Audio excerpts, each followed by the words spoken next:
ఉదయకాలపు దేవుని ప్రత్యక్షత.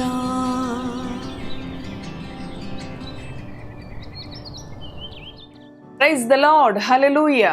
ప్రభునందు ప్రియ దేవుని బిడ్డలారా, ప్రభు యొక్క అత్యంత కృపను బట్టి మరి యొక్క ఉదయకాల దేవుని ప్రత్యక్షపు వాక్కులోనికి వచ్చి ఉన్నాం.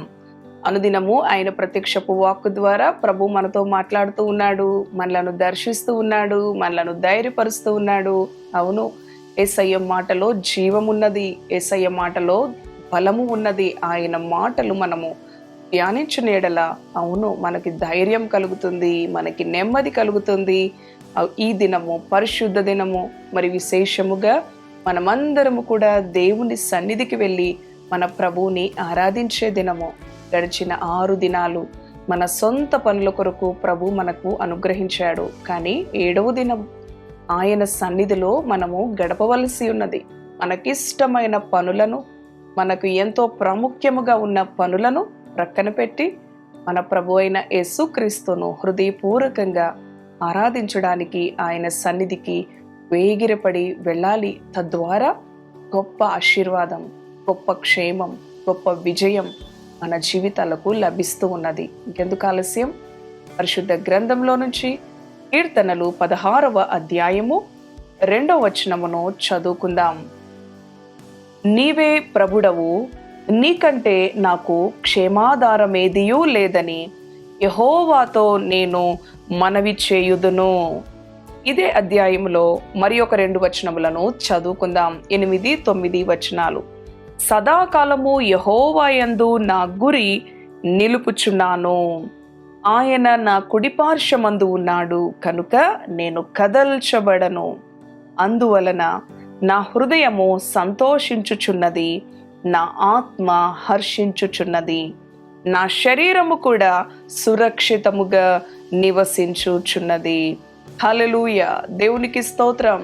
అవును ప్రియ దేవుని బిడ్డలారా, ఆయన మరి మన కుడి పార్శ్వమున ఉన్న దేవుడుగా ఉన్నాడు. ఏ పరిస్థితులను బట్టి మనము కదిలించబడని అవసరం లేదు. మన యొక్క ప్రభువులో మరి మన యొక్క ఆత్మ హర్షించుచుండగా మన శరీరము కూడా సురక్షితముగా ఉన్నది అని భక్తుడు తెలియచేస్తూ ఉన్నాడు కదండి. ఆయన కంటే మరి మనము 2వ వచనం చదువుకున్నాం, నీకంటే నాకు క్షేమాధారం ఏదియూ లేదు అని తన భక్తుడు తెలియచేస్తున్న రీతిగా, అవును ప్రియ దేవుని బిడ్డ, ఈ పరిశుద్ధ దినము నీ ప్రభువుని ఆరాధించాలి, ఆయనలో నీ ఆత్మ హర్షించాలి. సదాకాలము యెహోవాయందు నా గురి నిలుపుచున్నాను, ఆయన కుడి పార్శ్వమందు ఉన్నాడు కనుక. అవును ప్రియ దేవుని బిడ్డ, మన గురి సదాకాలము ఆయన యందే నిలిచి ఉండు లాగున ఈ పరిశుద్ధ దినము మన ఆత్మ ఆయనలో హర్షించే విధముగా ఉండాలి.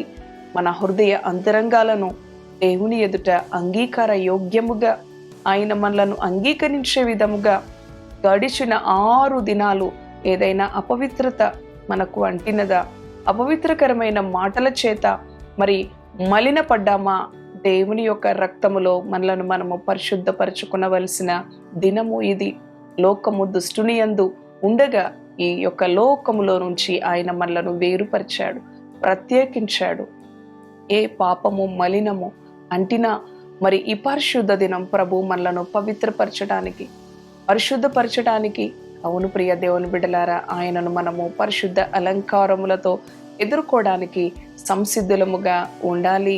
ఆయన మన శరీరమును కూడా సురక్షితముగా ఆయన ఉంచే దేవుడు, భద్రపరిచే దేవుడు. ఏ రోగము మరి ఏ హాని, ఏ శోధన మన శరీరములకు కలుగకుండా సురక్షితముగా ఎప్పుడైతే మన ఆత్మ ఆయనలో హర్షిస్తూ ఉంటుందో, ఎప్పుడైతే మనము ఆత్మతో సత్యముతో ఆయన ఆరాధించడానికి, మన పూర్ణ బలముతో ఆయనను ప్రేమించడానికి సిద్ధపడుతూ ఉంటామో, తద్వారా మన శరీరము సురక్షితముగా ఉంటూ ఉంది. సదాకాలము ఆయనలో నిలిచి ఉండటానికి మనము గురి కలిగి దేవునిలో ముందుకి కొనసాగుదాం. అవును, ఆయన కంటే క్షేమాధారమైన పరిస్థితులు ఈ లోకములో ఎక్కడా లేదు ప్రియ దేవుని బిడ్డ. అవును, తన భక్తుడు గ్రహించి అంటున్నాడు కదా, నీవే ప్రభుడవు, నీకంటే నాకు క్షేమాధారం ఏదియూ లేదని యెహోవాతో నేను మనవి చేయుదును. ఈ ఉదయకాలము నీవు కూడా అవునయ్యా, నీకన్నా నాకు ప్రాముఖ్యమైనది, నీ సన్నిధి కన్నా మించినది, నీకన్నా క్షేమాధారమైనది ఏది నాకు ఈ భూమి మీద లేదు ప్రభువా. అవును, క్రింద వచనములో ఇంకొక చక్కని మాట ఉంది కదా, మరి భూమి మీదనున్న భక్తులే శ్రేష్ఠులు, వారు నాకు కేవలము ఇష్టులు. అవును ప్రియ దేవుని బిడ్డలారా, మరి ఆయన బిడ్డలంగా, శ్రేష్టమైన బిడ్డలంగా శ్రేష్టమైన మన ప్రభువును, ఉన్నతుడైన మన ప్రభువుని ఆరాధించడానికి, కుటుంబముతో కలిసి ఆయనలో ఆనందించడానికి, మన ఆత్మ ఆయనలో హర్షించడానికి మరి ఆయన సన్నిధికి వేగిరిపడి వెళదాం.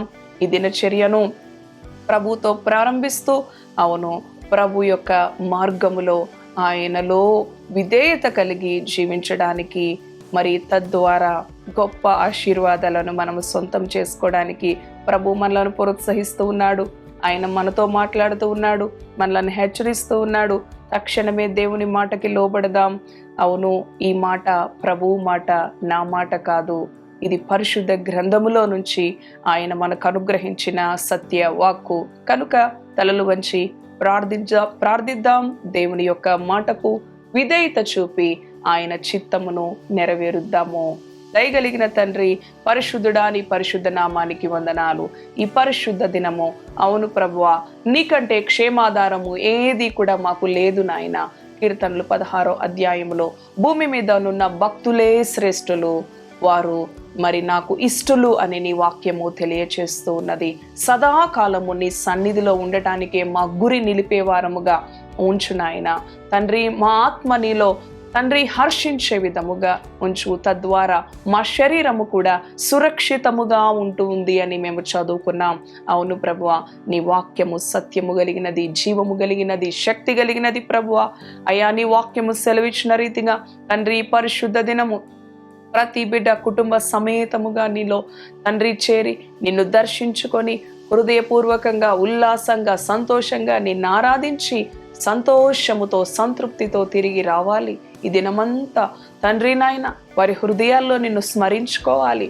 ఎక్కడ లోకములో ప్రభువా లోకాశల వైపు పరుగులు తీయకుండా, తమ ఇష్టమైన పనులకు ఈ సమయాన్ని వెచ్చించకుండా తండ్రి వారి పూర్ణ బలముతో నిన్ను ప్రేమించే బిడలుగా, నిన్ను ఆరాధించే బిడలుగా ప్రతిష్ఠించుకోమని, వారికి కలిగిన వ్యాధుల నుంచి, భయముల నుంచి, రోగముల నుంచి, సమస్యల నుంచి నీవు విడిపించగలిగిన సమర్థుడు అని నీ బిడ్డలు మరింత నిశ్చయత గలవారై నీలో ముందు కొనసాగే కృపను అనుగ్రహించమని యేసు నామములో ప్రార్థిస్తున్నాను తండ్రి.